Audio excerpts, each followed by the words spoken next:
الحمد لله وحده والصلاة والسلام على من لا نبي بعده اما بعد بسم الله الرحمن الرحیم۔ ہدایہ ثانی کا سبق ہے۔ عبارت جو کل ہم نے پڑھی تھی اس کی وضاحت ہوئی تھی، اب آگے عبارت پڑھتے ہیں۔ اسکرین پر ہدایہ کی عبارت آپ کو صاف نظر آ رہی ہے۔ وَيَنْعَقِدُ بِلَفْظِ النِّكَاحِ وَالتَّزْوِيجِ وَالْهِبَةِ وَالتَّمْلِيكِ وَالصَّدَقَةِ وقال الشافعي رحمه الله لا ينعقد إلا بلفظ النكاح والتزويج لأن التمليك ليس حقيقة فيه ولا مجازا عنه، لأن التزويج للتلفيق والنكاح للضم ولا ضم ولا ازدواج بين المالك والمملوك أصلا، ولنا أن التمليك سبب لملك المتعة في محلها بواسطة ملك الرقبة وهو الثابت بالنكاح، والسببية طريق المجاز۔ عبارت کا ترجمہ سماعت فرمائیں۔ وَيَنْعَقِدُ اور نکاح منعقد ہوتا ہے، بلفظ النکاح نکاح کے لفظ کے ذریعے سے، والتزویج لفظ تزویج کے ذریعے سے، والہبۃ لفظ ہبہ کے ذریعے سے، والتملیک لفظ تملیک کے ذریعے سے، والصدقۃ اور لفظ صدقہ کے ذریعے سے۔ وقال الشافعی رحمہ اللہ، اور امام شافعی رحمہ اللہ فرماتے ہیں لا ينعقد الا بلفظ النکاح والتزویج، نکاح لفظ نکاح اور لفظ تزویج کے علاوہ باقی الفاظ سے منعقد نہیں ہو سکتا۔ لأن التملیک لیس حقیقتا فیہ، اس لیے کہ تملیک نکاح میں نہ حقیقت ہے، ولا مجازا عنہ اور نہ اس سے مجاز ہے۔ لأن التزویج للتلفیق، اس لیے کہ تزویج یہ تلفیق کے لیے حقیقت ہے۔ تلفیق کا مطلب ہوتا ہے چمٹانا، ملانے والا معنی اس کے اندر بھی موجود ہے۔ والنکاح للضم، اور نکاح یہ ضم کے معنی میں حقیقت ہے۔ ولا ضم ولا ازدواج بین المالک والمملوک، اصلاً مالک اور مملوک کے درمیان نہ ضم ہوتا ہے اور نہ ازدواج ہوتا ہے۔ ولنا، اور ہماری دلیل، ان تملیک سبب لملک المتعۃ، تملیک سبب ہے ملک متعہ کا، فی محلہا، اس متعہ کے محل میں، بواسطۃ ملک الرقبۃ، اور ملک رقبہ کے واسطے سے، وہو الثابت بالنکاح، اور یہ چیز نکاح سے ثابت ہوتی ہے، والسببیۃ طریق المجاز، اور سببیت یہ مجاز کا طریق ہے۔ اب عبارت کی وضاحت کی طرف آ جائیں۔ کن کن الفاظ سے نکاح منعقد ہوتا ہے، کن الفاظ سے نکاح منعقد نہیں ہوتا، بحث یہ شروع فرما دی ہے۔ تو یہاں پر یہ بات یاد رہے کہ احناف کے نزدیک ہر اس لفظ سے نکاح منعقد ہوتا ہے جو تملیک عین فی الحال کے لیے وضع کیا گیا ہو، کہ اس میں تملیک العین ہو اور فی الحال ہو، ہر اس پر دلالت کرنے والا جو بھی لفظ ہو اس سے نکاح منعقد ہوگا۔ یہ ایک اصول ہے عند الاحناف۔ تو لہذا جو بھی لفظ تملیک العین فی الحال پہ دلالت کرتا ہے اس سے نکاح منعقد ہوگا، جبکہ امام شافعی رحمہ اللہ فرماتے ہیں کہ نکاح کے باب میں صرف دو الفاظ سے نکاح منعقد ہوتا ہے، ان میں سے ایک نکاح ہے اور دوسرا تزویج ہے۔ مثال کے طور پر اگر کوئی مرد، بہرحال نکاح اور تزویج اس میں دونوں کا اتفاق ہے احناف اور شوافع کا۔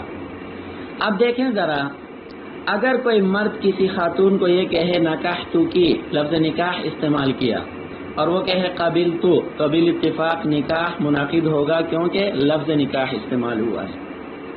اسی طرح اگر کوئی مرد کسی خاتون سے کہے تزوجت کی، اور وہ کہے قبلت، تو بالاتفاق نکاح منعقد ہوگا کیونکہ تزوجت میں لفظ تزویج کا استعمال ہوا ہے۔ اب آئیے ذرا باقی الفاظ کی طرف۔ تو میں نے عرض کر دیا کہ عند الاحناف ہر اس لفظ سے نکاح منعقد ہوگا جو تملیک العین فی الحال پر دلالت کرنے والا ہو۔ اگر اس کو دیکھا جائے تو صاحب ہدایہ نے یہاں پر دعویٰ کیا نکاح اور تزویج سے نکاح منعقد ہوتا ہے، اس میں کوئی مسئلہ ہی نہیں، میں نے بتا دیا اتفاق ہے۔ آگے دیکھیں ذرا، والہبتی، ہبہ سے نکاح منعقد ہوگا۔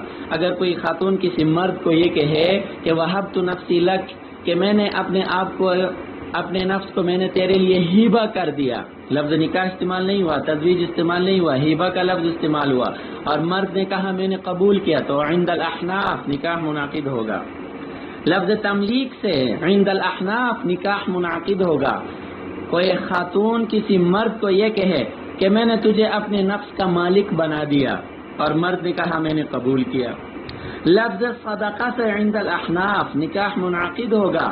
اگر کوئی خاتون یہ کہے کہ میں نے اپنے آپ کو تیرے لیے صدقہ کیا، اور مرد نے کہا کہ میں نے قبول کیا، تو ایسی صورت میں عند الاحناف نکاح منعقد ہوگا۔ البتہ امام شافعی رحمہ اللہ کے نزدیک صرف نکاح اور تزویج کے دو الفاظ سے ہی نکاح منعقد ہوگا۔ لأن التملیک لیس حقیقتاً سے امام شافعی رحمہ اللہ کی دلیل ہے۔ امام شافعی رحمہ اللہ کی دلیل کا خلاصہ یہ ہے کہ لفظ اپنے مدلول پر یا تو حقیقت بن کر دلالت کرے گا یا مجاز بن کر دلالت کرے گا، حقیقت بن کر دلالت کرے گا یا مجاز بن کر دلالت کرے گا۔ اب دیکھیں یہاں پہ جو الفاظ ہیں یہ نکاح پر نہ حقیقتاً دلالت کرتے ہیں اور نہ مجازاً دلالت کرتے ہیں۔ سمجھ میں آ رہی بات؟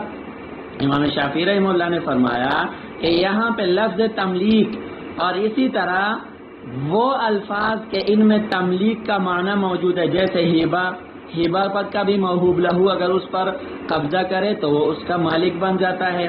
لفظ صدقہ، مصدق جس کو صدقہ دیا جاتا ہے، وہ اگر اس پر قبضہ کر لے تو اس کا مالک بن جاتا ہے، اس کے اندر بھی تملیک ہے، اور لفظ تملیک کے اندر خود تملیک ہے۔ تو امام شافعی رحمہ اللہ فرماتے ہیں کہ لفظ ہبہ، تملیک، صدقہ وغیرہ یہ نکاح کے باب میں نہ حقیقت ہیں اور نہ مجاز ہیں، نہ حقیقت ہیں اور نہ مجاز ہیں۔ سمجھ میں آ رہی بات کہ نہیں آ رہی ہے؟ وجہ کیا ہے؟ وجہ یہ ہے کہ نکاح یہ ضم کے معنی میں استعمال ہوتا ہے، اور تزویج کا معنی بھی تلفیق ہے، اور تلفیق کا معنی بھی چمچانا اور ملانا، تو اس کے اندر بھی ضم والا معنی موجود ہوا۔ اچھا اب آ جائیں ذرا یہاں پہ، چونکہ تملیک ہوتی ہے، تملیک نکاح میں حقیقت نہیں ہے، یہ تو ظاہری بات ہے، بدیہی بات ہے۔ مجاز بھی نہیں ہے، مجاز اس لیے نہیں بن سکتا کہ یہاں تملیک اور اس پر دلالت کرنے والے الفاظ کے ذریعے سے جو نکاح منعقد ہوگا وہ بین المالک والمملوک ہوگا، بین المالک والمملوک ہوگا، کیونکہ میں نے عرض کر دیا ہبہ کے اندر ملکیت والا معنی موجود ہے، تملیک کے اندر ملکیت والا معنی موجود ہے، صدقہ کے اندر ملکیت والا معنی موجود ہے۔ امام شافعی رحمہ اللہ فرماتے ہیں کہ گویا کہ ان الفاظ کے ذریعے سے یہ عورت مملوک بنی اور اس کے ساتھ نکاح کرنے والا مرد مالک بنا، تو فرماتے ہیں کہ مالک اور مملوک کے درمیان ازدواج نہیں ہوتا۔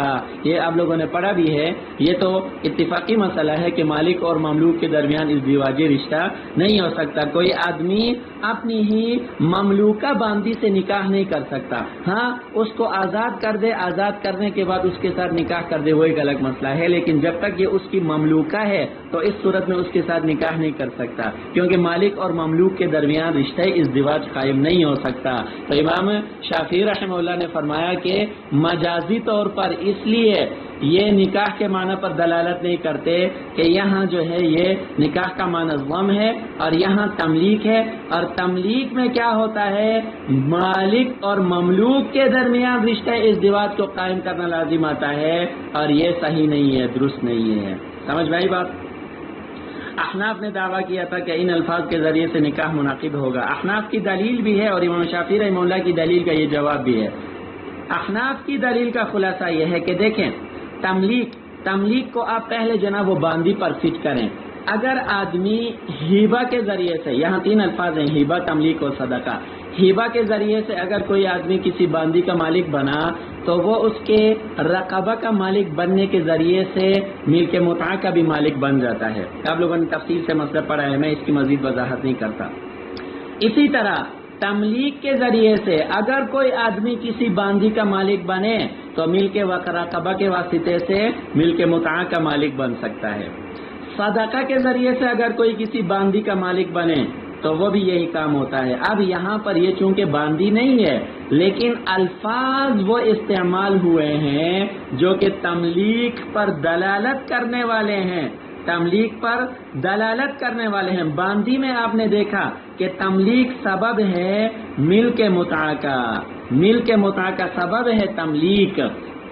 سمجھ میں آ رہی کہ نہیں آئی؟ تو آزاد عورت میں بھی یہی تملیک ملک متعہ کا کیا بنے گا؟ سبب بنے گا۔ اور سبب بول کر مسبب مراد لینا یہ کیا ہے؟ مجاز ہے۔ تو لہذا ہبہ، تملیک اور صدقہ کے جو الفاظ ہیں وہ نکاح میں اگرچہ حقیقت نہیں ہیں لیکن یہ کیا ہیں؟ مجاز ہیں۔ اور مجاز سبب بول کر مسبب مراد لینا یہ کیا ہے بیٹا؟ مجاز ہے۔ اور جب لفظ یہاں پہ اپنے مجازی معنی پر دلالت کرتا ہے، حقیقی معنی مراد لینا ممکن نہیں ہے، تو اس کے مجازی معنی کو لے کر اس پر عمل کریں گے۔ وآخر دعوانا ان الحمدللہ رب العالمین۔